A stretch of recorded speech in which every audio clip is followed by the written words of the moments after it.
all pray.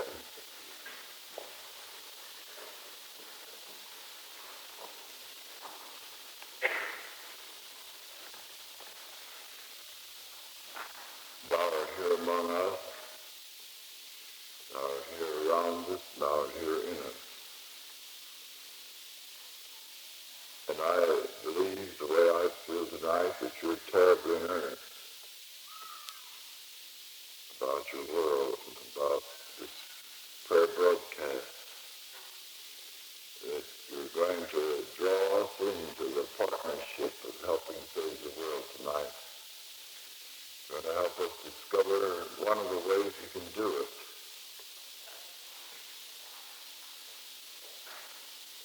And because it's so important, I want to do my very best personally, Lord, to let you speak, to let my mouth be used by you. And I think every one of us wants to be perfectly willing to let you use him too, and her. We open our minds, all of us do, to let you plant thy thoughts there, down deep in our unconscious minds too. And we open our hearts so that you pour thy compassion into them. We want to be prepared to go as far out in this Camps Farthest Out as thou desires to go. Farther than we have ever gone before, if it is thy will, and it is. We're not the way you want us to be yet. Our will is near hell and heaven. Oh God, now, you just help me. What can we do for thee? How can we get ready to do it? Speak. We're listening. Amen. The real enemy of mankind is not the communists. They are a symptom of a real disease. If all the communists in the world died right now, you'd be just as bad off as you are now. Because they're just a rash on the surface. They're not the deep blood disease of the world.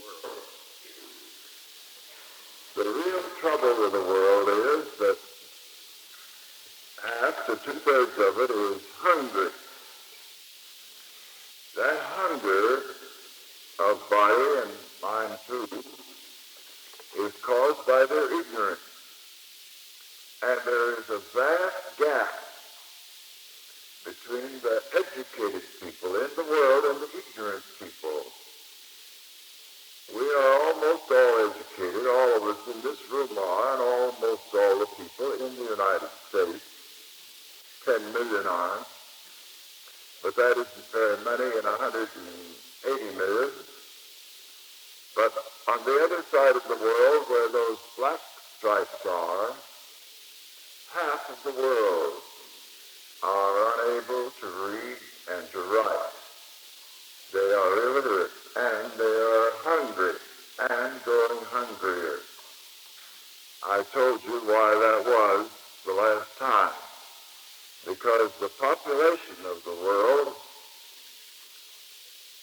has suddenly started to explode, and we double the population of the world every 40 years. In 40 years from now, there will be 2 times as many people as there are today.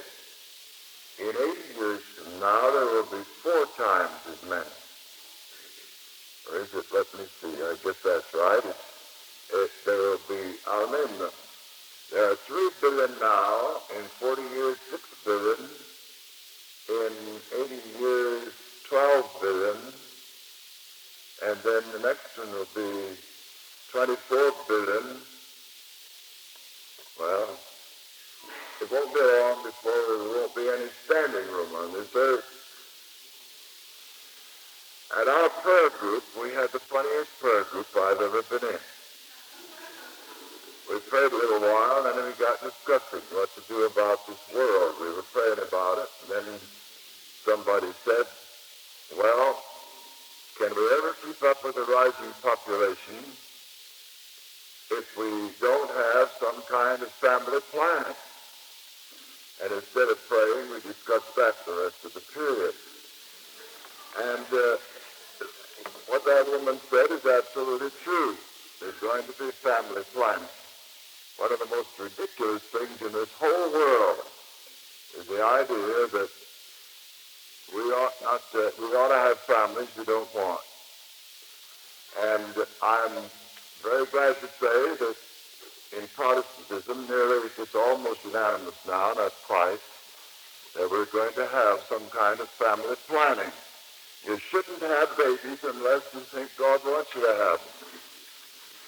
I guess we'd all agree to that. I'm going to tell you something out of my hand, one of the most wonderful things. The president of Berea College is named Dr. Hutchins, and his wife is now shipping these new types of pills around the world to the hospitals in the underprivileged areas of the world, and she's paying for them, some of them. The thing that I imagine is go like wildfire across America. The wife of that president starting this thing. But that is only one of the scores of other things to do. The great thing that we've got to do now is to help the hunger of the world, which is caused by ignorance.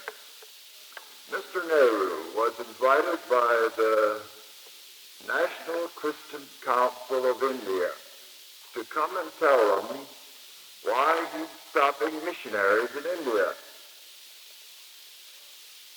And he said this, you missionaries have the most explosive religion in the world. Your New Testament, beginning with Jesus Christ, stirs people's hopes up. Our religion, Hinduism, keeps people contented. Yours gives them a terrible discontent. And we don't want you to come out here and hand that Bible around anymore unless you expect to fulfill the aspirations that you began. At the very moment when you have stirred up our aspirations, you made us hungrier with your doctors and nurses. And we don't want any more of you to come out here unless you help us out of the trouble that you helped us get in. And he's the finest administrator in all of Asia, Africa, perhaps in the world, Nehru. They won't let missionaries come out there anymore and stir up discontent among their people, but they want you to come out and help with their problems in India. The first problem is that India is so hungry that in 5 years, unless we can do something, we were going to have the worst famine in history in India.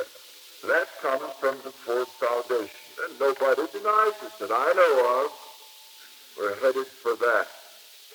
We're sending them now a shipload of wheat a day, $1 billion worth going out there this year to help stem that thing. But we can't do very much for them as long as 70 or more % of them are illiterate. You can't do very much about their hunger. You can't teach them to farm very well. They can't produce as much as they need. Then we were just talking about family planning.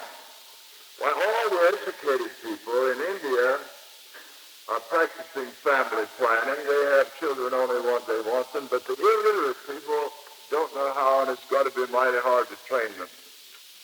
So, literacy, teaching them to read and write, and then education after that, is at the heart of this thing. Of course, you can say, well, that man would say that because that's his business. No, that isn't the reason I say it. I think God put me into this business because, and many others like me, because he knew this is what we were coming to. And there's one other thing. You talk about democracy. Indeed, our Woodrow Wilson said the world must be made safe for democracy. That's the reason he fought the First World War. But how can you have intelligent democracy when people can't read the ballot? When they have to vote under pictures, as they do in many countries where the people are illiterate. So I don't care what you raise, what questions. You still got to make the people educated. Indeed, knowledge is the secret of helping lift the world out of its present distress. Now, unless we do something about our side of the Iron Curtain, one of two things are going to happen. We're going to be annihilated. We and Russia and perhaps the world. Unless we can stop this mad military race and have some kind of disarmament, retreat from that, we're going to annihilate ourselves, and it won't be long. But here is a terrible misfortune. Both we and Russia have a reason for wanting more and more and more arms, besides fear. Our very prosperity today depends upon increasing our military. It is about 2 times as large as any other enterprise in America, and we've got to be scared of Russia so that we'll increase it, and then we'll have prosperity. It is priming the pump of prosperity. But on the other hand, Russia has a reason too. Her reason for stirring up fear in her people is not to prime the pump and have prosperity. It's so the people will obey her. They would rebel against her if they were not told that we're the big bad wolf, and they've got to prepare themselves against us. So each of us has a reason.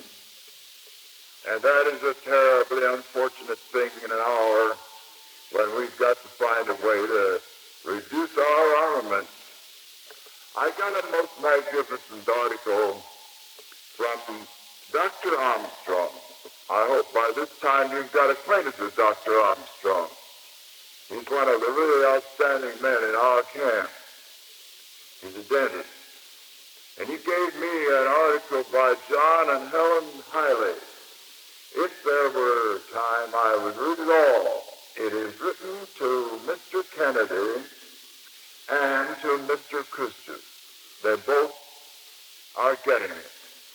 I'm going to see if that can't be printed in one of our great magazines. I think Norman Cousins was printed in the Saturday Review. It's his style. This civil engineer, for that's what Hiley is, says that instead of fighting and threatening each other, why don't we all attack the real enemy of mankind, the common enemy of mankind, which produced the revolution and got us into this mess. We should have a brotherhood of man, he said. We should welcome Cuba into that brotherhood, and China and Russia into that brotherhood. He says love is the answer, and war is annihilation. He, by the way, is a military man himself, but that's what he says. I wish also that somebody would put up the money to send The World is Learning Compassion, the book that I was going to hold up here tonight, but they've had, I think, many of them at the table, because it contains, I think, the things that the congressmen, the senators, the president ought to read, and I wish that they could all have a copy of that. Now I'm going to propose something tonight. I want to show you how easy it would be to change our present danger of two things: annihilation or the hatred of mankind. The one is a danger and the other is a reality. The world is getting to hate us more every day. And the way to change that is very, very simple. But the trouble is it's very, very big. There are 8 times as many people who are hungry as the entire population of the United States. For every man, woman, and child in the United States, there are 8 hungry people under those black stripes. Hungry, illiterate, angry, rebellious, ready for revolution, ready for communism, going communist at the rate of 100 million a year. That's the situation now. Then we can change it all.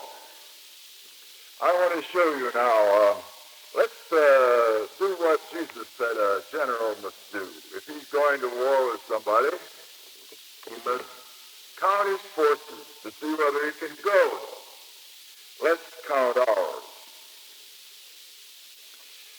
If we started this tremendous onslaught of compassion, went out to tear those black stripes off the world, the hunger and the ignorance of the world, could we do it? Is it too big? Well, Russia and China do have one advantage.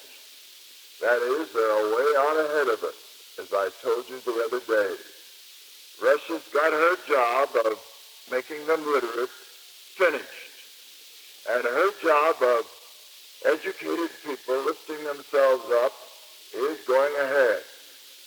China is also pushing with terrible speed and determination to make her country literate. And the 80% of them can read and write now. They have that advantage. They also have that advantage that I told you about, that both of them have a perfect phonetic spelling. Someday we'll get at that in America. But I don't want to get on that now. I'll talk the whole evening about it. Now let's see our advantages.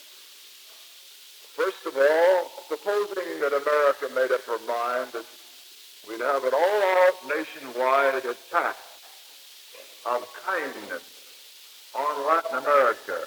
We're tearing off these black stripes by sending teachers down there and writers down there and agricultural experts and industrial experts ripping off these strips like I'm doing now.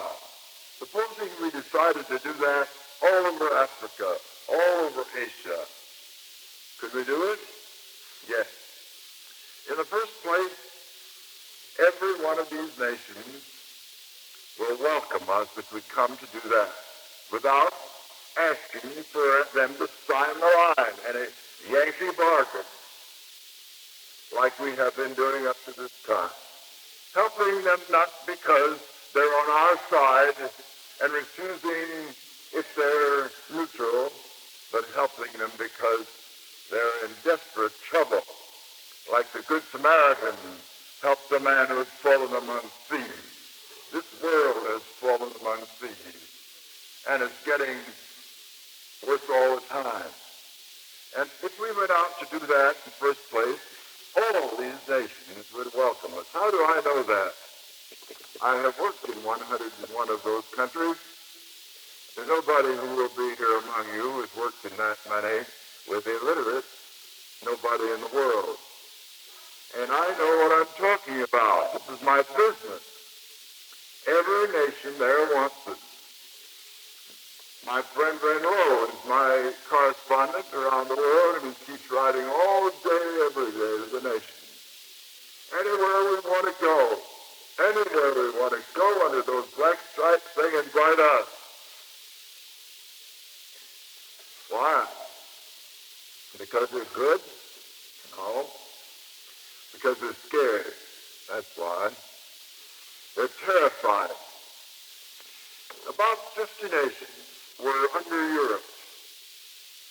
And as they gradually became free during the last 25 years, these nations have got in trouble. the leaders, picture these people over there. 10% at the top, educated. 90% below them, illiterate. The 10% at the top make the law for their own benefit and against the illiterate. They own all the land, the 10% at the top. The 90% work on the land. They mint all the money, the 10% at the top, and keep it. The illiterates have nothing. They control the army, they run the government, they're the haves, they're the educated people. They're the ones who are scared. Because the communists have come down from Russia and China and have infiltrated into all of these countries, including Mexico, which is an interest to you here, by the thousands. Nobody knows how many there are. There are millions or so now, but nobody knows how many, but they are not working with our 10%.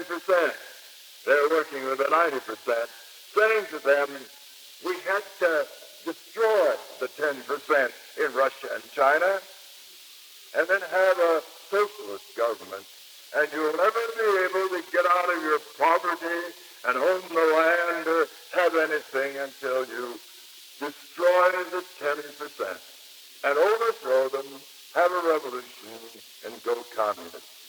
And so these 10% are scared. Some of them good, like Mr. Nehru. And I can name a number of others. The Shah of Iran is a grand man. Whether they're good or bad, efficient or inefficient, every one of them is alike now in one respect, running scared.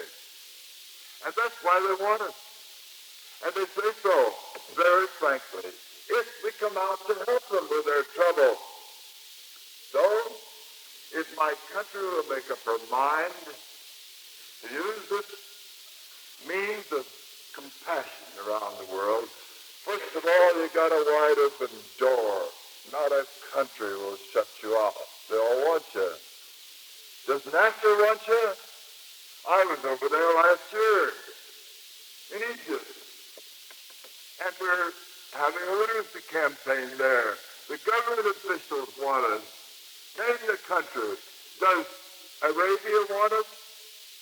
I was in there, in Arabia, within 30 miles of Mecca, and they want us back.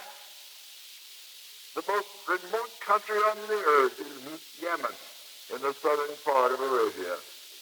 And Yemen sent their representative, the Minister of Education, while I was in Beirut, begging me to bring a team down there to help them with their illiteracy. He said they're 2,000 years behind the times there.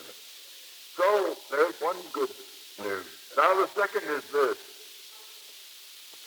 Every illiterate I've ever seen in the world wants to get out of illiteracy if he lives down there. They do here too, but they're ashamed to confess they're illiterates in this country. It's hard to get them to confess, but down there everybody is, excepting a few, and so they're eager. Do you want to be strong? Just come out there and you'll see strong. Sometimes you see a picture of one of these people down here in Africa, or Billy Graham or somebody, with an immense throng. Why, the easiest place to get crowds of 10,000, 20,000 in the world is under these black stripes, if you go out to help them. And everywhere you go, these illiterate people, if you help them, they'll love you. I think I have more fun than anybody in the world. I have nostalgia to be back there. I know that's where I belong now. My wife is constantly saying, let's go back somewhere and teach those dear people again. And we would, but there aren't enough of us out there. We're losing the battle. The world's going against you, America. The small number of us who are out there fighting your battle are losing. And so I'm back here to call for reinforcements. That's all that's the matter. Never mind, don't worry about those illiterate people. You can have them. They're the easiest people in the world to have if you're there to get them, but because you aren't there, and the communists probably outnumber us 50 to 1. Well, let me just give you a figure that's authentic. They have taken 100 Negro people from Africa to Russia to train them for every Negro we have in America.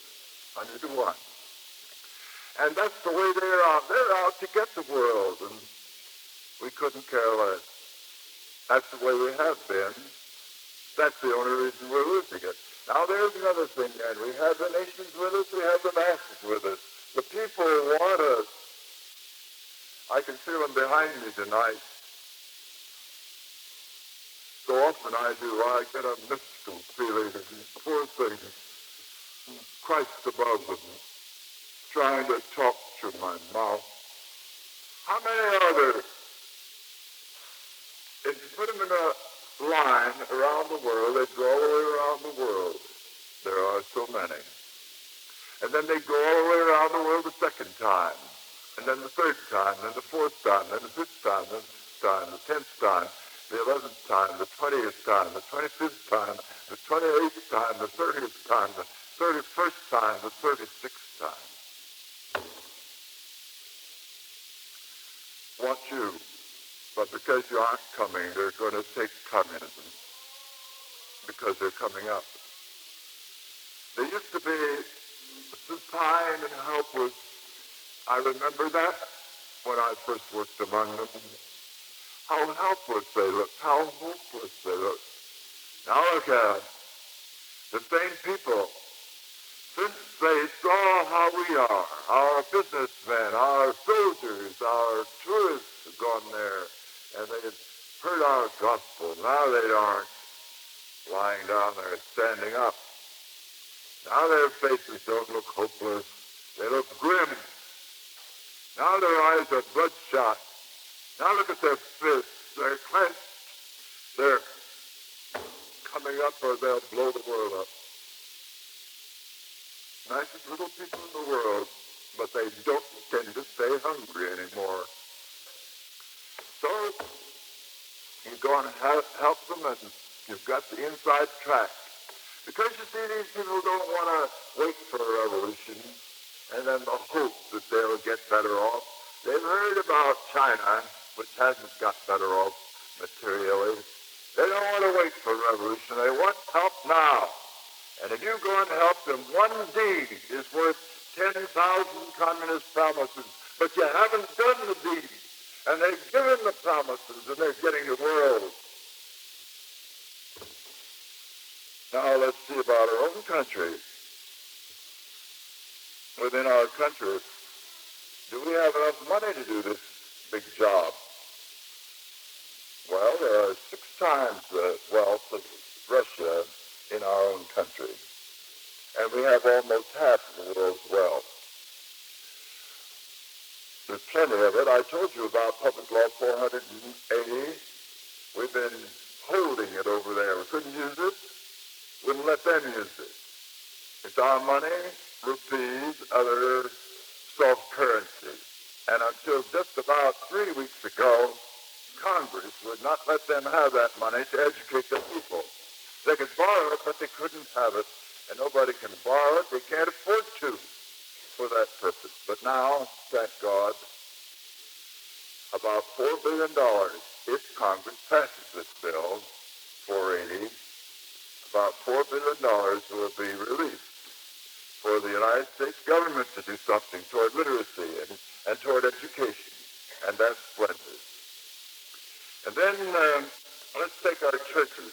By the way, don't depend on the government to do this, because the government has got to give that money to the other governments.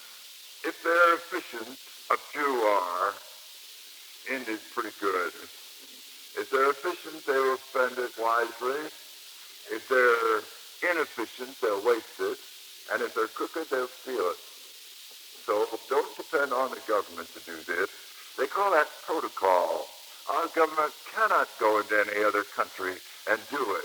We can only hand them the money. But here's the great advantage we private people have if we want to do it. We can go anywhere. All we have to do is ask government and say, oh, yes, come and help us quickly. We need your help. Help us out of our ignorance. Help us out of our poverty. Help us with anything you've got. We want your technical skill. That's what I meant a while ago.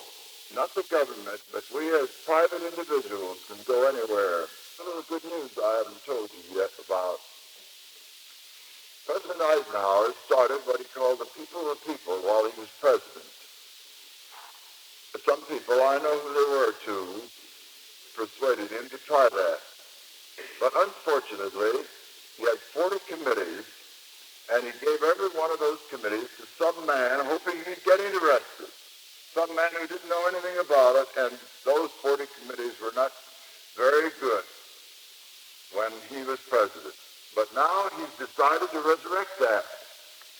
And he's getting together another group of advisors, and he himself will be the head of it. And George Hall in Kansas City has invested $1 million, and it probably will be centered in Kansas City, people to people. And they've asked our organization, our literacy fund, to be a major part of that organization. Now that's good news, because I believe the big thing in the United States has got to be the people doing it, and especially the churches. Supposing the churches tried this now. Supposing the churches made up their minds to do it. I think the other day, if I don't forget, I told you that John Coventry Smith, the head of the Presbyterian Church, held up a dollar bill at a synod recently where I was, and he said only 3 cents of that dollar goes abroad to help save the world.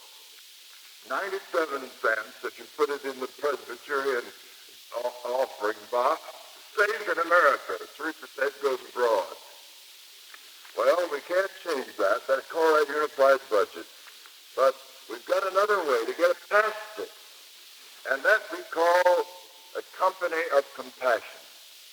If 100 people or 150 in a church will each give $1 a week, that won't be much.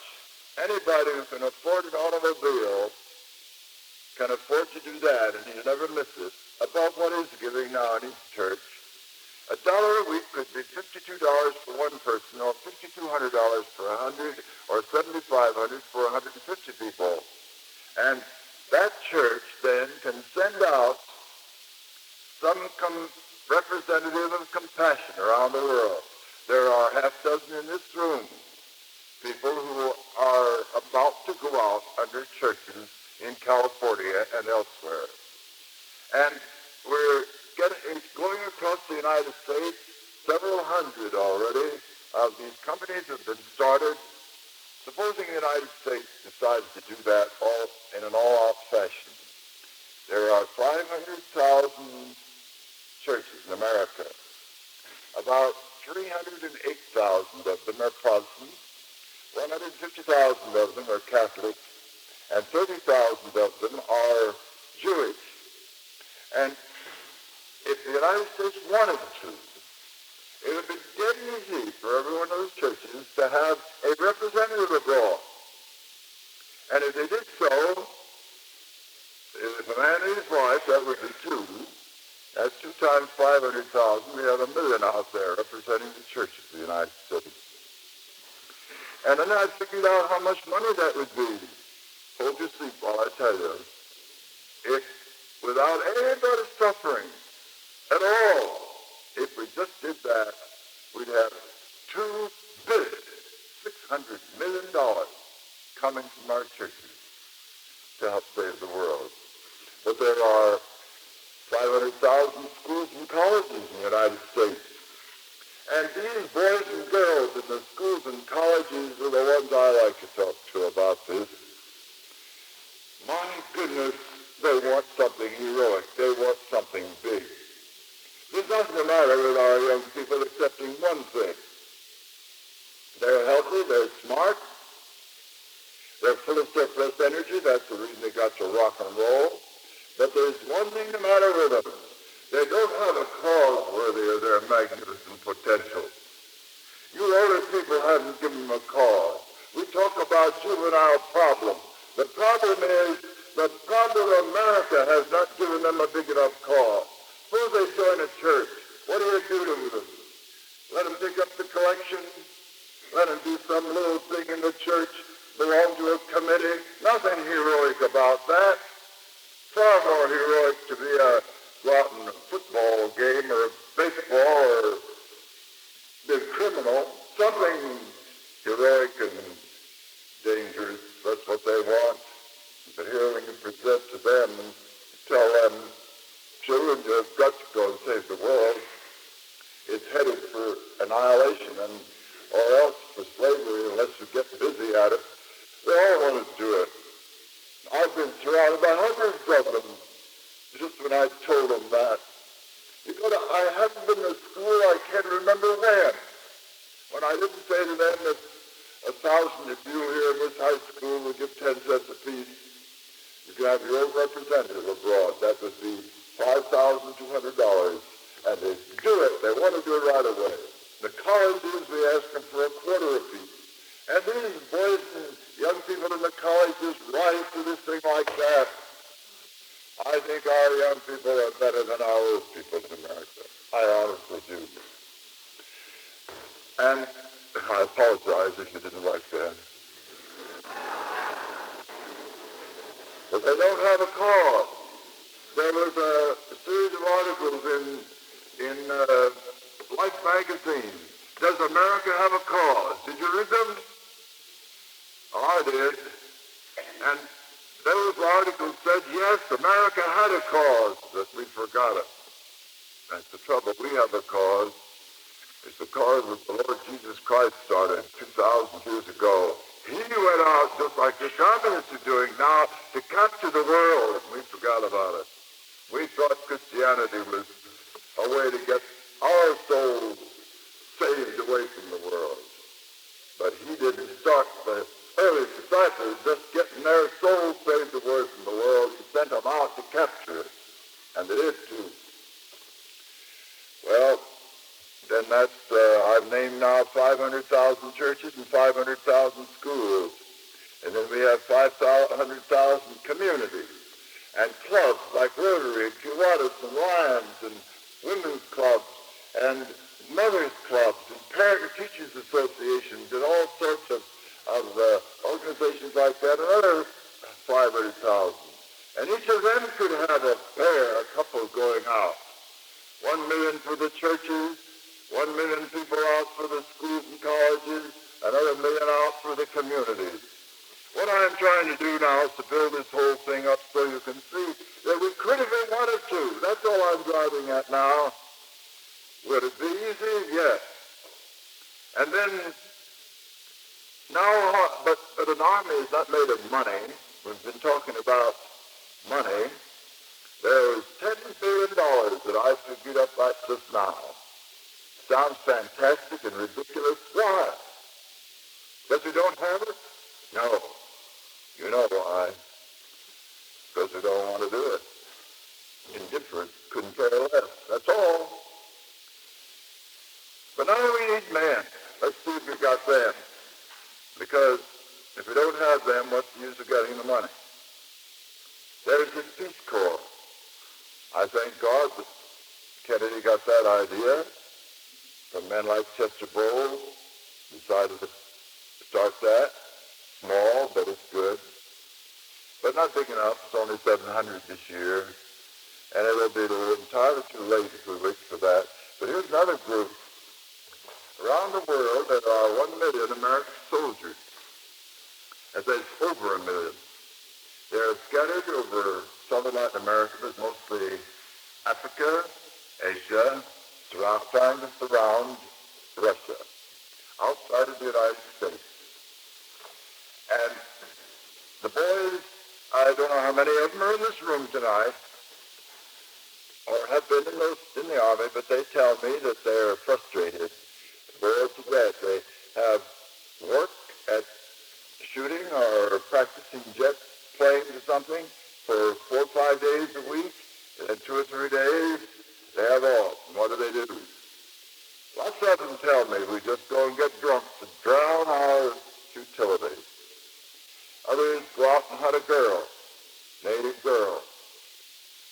doesn't drown their futility. These poor boys need a cause, just like your young people do. Here's one. They can all teach English if we train them. 1 million of them. At first, when Renwell and I used to go to the Pentagon and ask them to do that, they say, no. These boys have got to be taught to hate. They can't be taught to go out and be soft. But then we got after the president, Eisenhower first, then we got after Kennedy, and now we've been writing to them, and now the Pentagon is going to do this.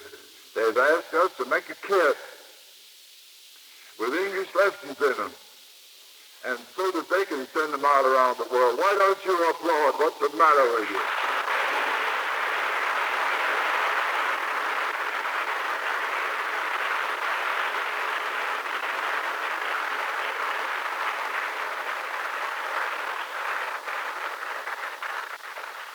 Well, that's good news.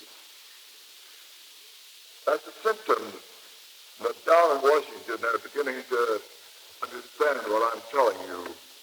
I told you night before last, I think it was, that the Vice President of the United States is just burning up.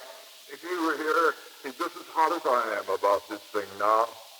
The real enemy of mankind is the ignorance that causes the hunger that causes the communism, and we go out and fight that.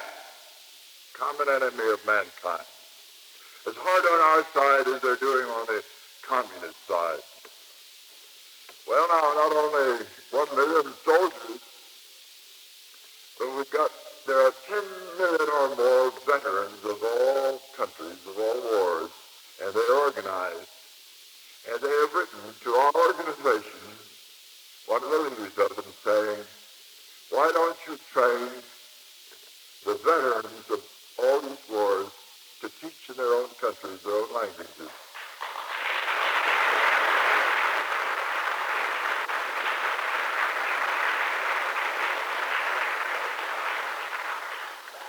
We're going to, too. And then we have 42,000 foreign missionaries. Every one of them has got to be trained. As yet, I don't think there are more than 2,000 out of the 40. Well, I said 42,000 or 48,000, but I don't think there are more than 2,000 of them that are trained in literacy yet, but we're going to train the rest of them. We've got to find a way to do that. There are 50,000 foreign students in this country. No, that figure's wrong now. I just heard it was 60,000. Been brought in from around the world. We've got to train every one of them. Half of them don't know what they want to do when they go back. Some of you know who Evelyn Haynes is. Well, we've employed her now to follow them up and find out about them and train them in some way or another. And she tells us that half of them don't know what they're going to do when they go home, and they'd be glad to go back and teach their people. So we're going to get after those 50,000 foreign students.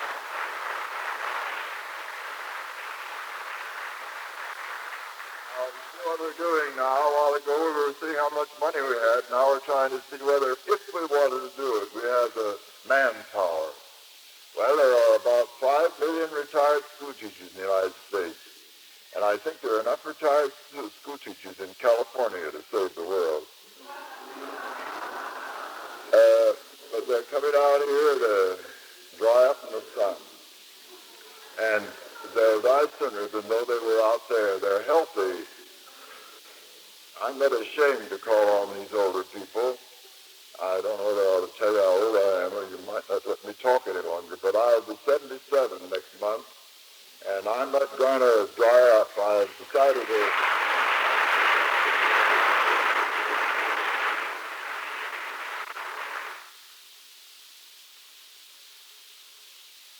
all the vitamins anybody recommends now, and I'm going to stay alive the next 77 years if I can.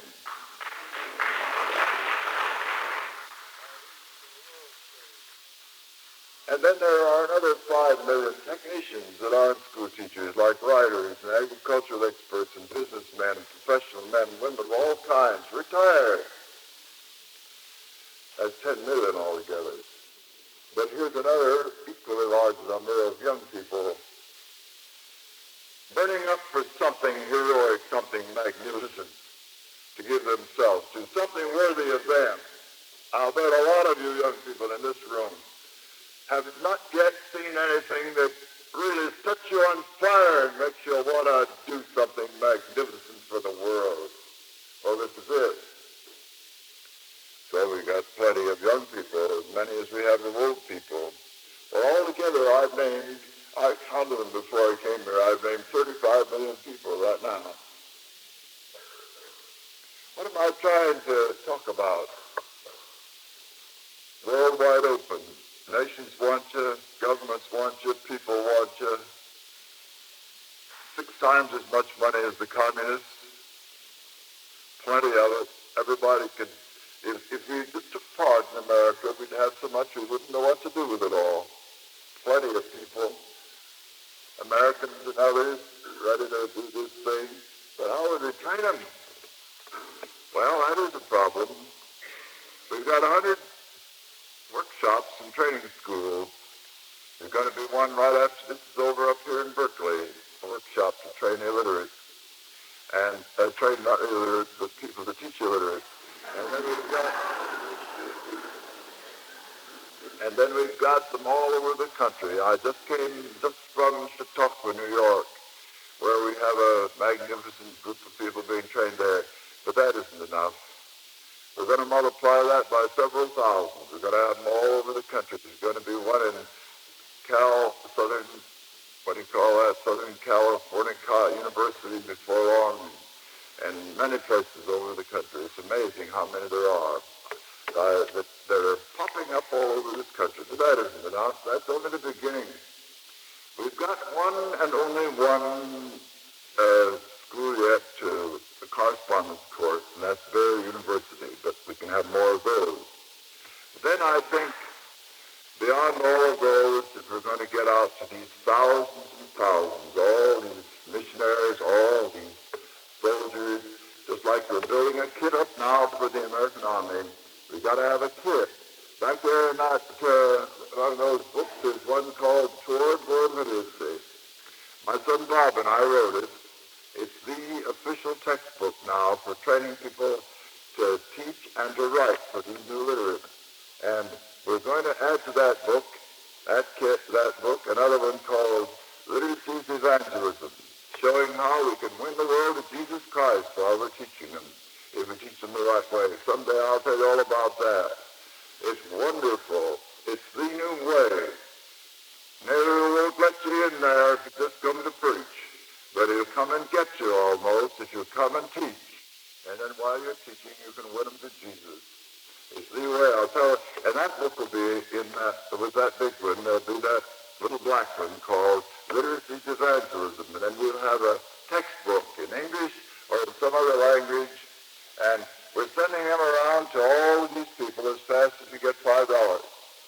We're asking for $5 in churches around the United States, and everybody wants to give $5 for a kit. We're sending one of them out, and we're going to send millions if we get that much money. Well, that's the one way that we will try to get these people educated so they'll know what to do. Now, one more question that you will need to have answered. Who will send them? They must be sponsored. Some can go on their own, but not many. First, the government. Second, 100 other governments will invite them. Third, a great many private enterprises. Our own Laubach Literacy, Lit, World Neighbors, great many others that I might name. The mission board are coming around to doing this thing now. They haven't all come around to this idea of a company of compassion, but most of them have. And I'm glad to tell you that it's coming pretty rapidly. Well, in the summary now, what have I talked about?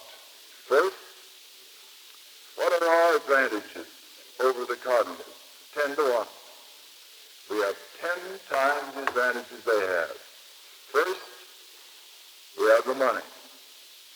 Second, we have the manpower. Third, we have the channels through which to go. Fourth, we have the doors open, the nations with us, and they're scared to death, the communists. Fifth, we have the mandate of God. Jesus said, and he said it right here where my finger is. I was hungry and thirsty and naked and sick and in prison and a stranger, and you came and helped me when you helped anybody in trouble. And he meant it over there too. But up to this time, America's been an introvert, isolationist and proud of it. And we're going to change. Well, now I want to ask you one more question. Haven't I shown you now that we have probably 10 times the resources, opportunities of the Russians, and yet they're winning? Isn't it funny? Is it gruesome? Doesn't it make you mad? Does me. Some of you know that I'm torn to pieces. That's the reason. We could, but we don't. Now, why?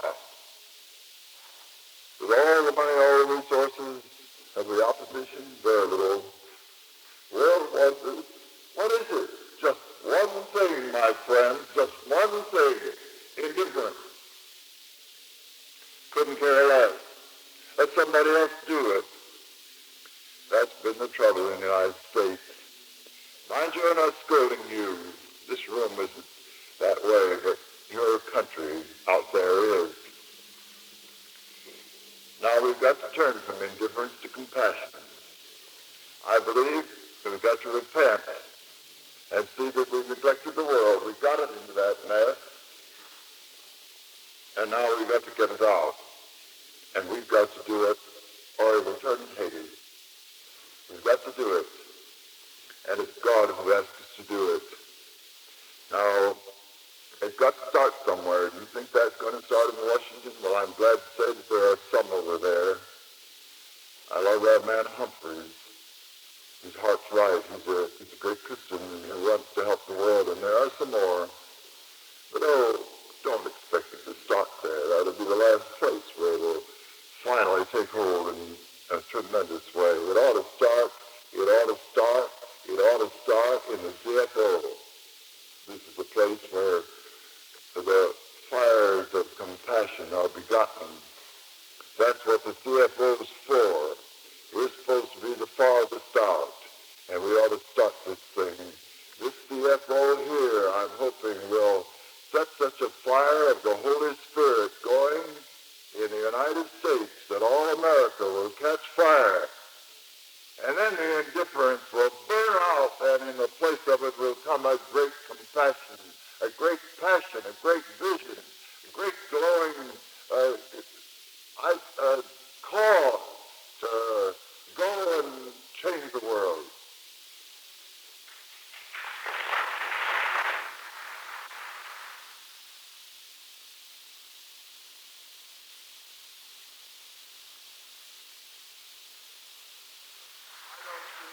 I don't know what the rest of you feel about this, but I don't think it matters much whether we make a poor second in getting up to the moon. We managed to get up there 3 or 4 years after the communists did not. Nobody up there anyhow. But I'll tell you what matters. To get out here before the communists turn those black stripes to red. That's the cause. This is the cause. Reaching the moon there's nothing Christian or noble or exhilarating or exciting, but that's all. Nothing moral, nothing magnificent about it. But here's what is magnificent. To take this old world of ours that's so nearly plunging into hell, and to lift it, to tear off those black stripes, and to begin to get under it, my America, lifting her, until at last she's way up above the realm where communism will ever have any more effect.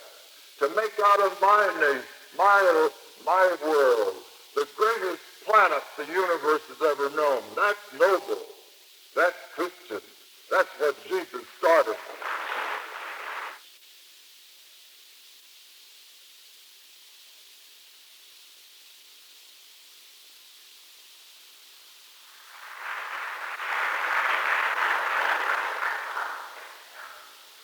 Well, it's going to happen if the rest of you agree with Agnes and me. We've been talking it over together, and we believe you've got the makings of another Pentecost here.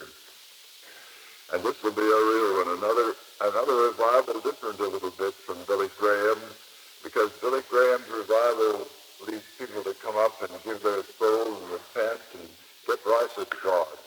But this revival is going to get these people to get right with God and man. One hand reaches all the way around the world in infinite compassion, and the other hand reaching all the way up to heaven. That's the revival this world needs. That's the revival America needs. And then I can see a fountain of compassion beginning to flow out of this country. It's already started. I can see it in many parts of the United States. It's going, but it isn't all over the nation yet. But it's going to come after a while until at last the fountain of compassion will be flowing to the ends of the earth. All the red black stripes will be gone. And then Christian himself will see that our way of compassion and love is better than his way of confiscation and murder. Christian's trying to make a better world. He thinks you've got to get rough to do it. He doesn't know any better. Walter Lippmann said, after he was over there with Christian for weeks in Russia, came back here and said, there's just one thing that will convert Christians, and that is for America to demonstrate that we can make a better world our free, democratic way. And so, I'm not praying against Christians. I'm praying that he and Russia and all of China will see America doing such a beautiful deed of Christian compassion that they will give up their communist way of confiscation and murder and adopt our beautiful way of making a better world. The world's got to be better one way or another. This is going to happen. My little people, that crowd I was talking about back here, are not going to stay down. They're coming up one of two ways.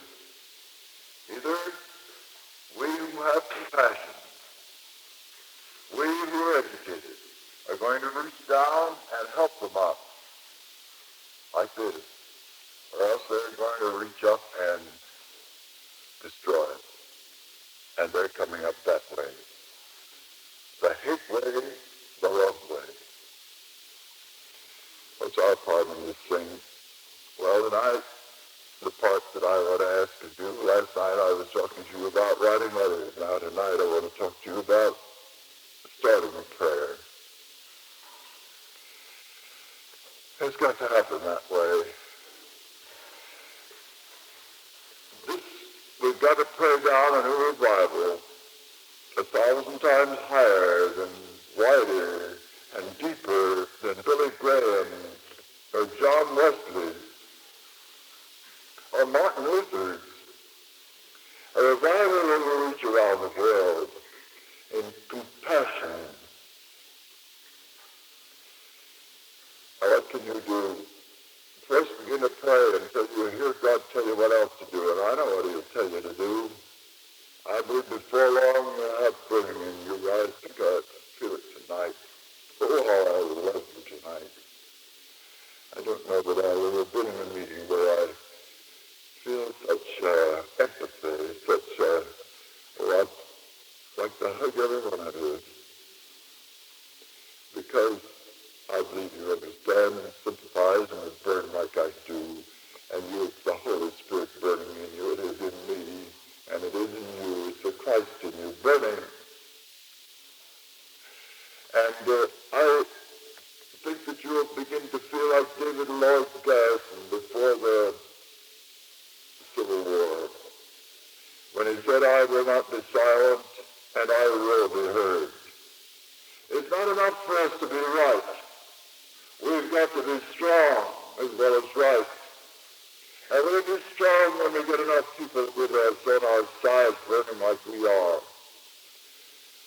This will not save the world if only a few people like you have it.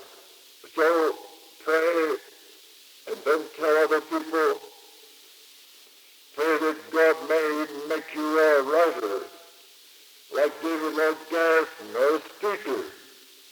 Get ready. A lot of people will say, can I write for the illiterates? And my answer is yes. Write for the illiterates of the United States. The people who don't know, the American people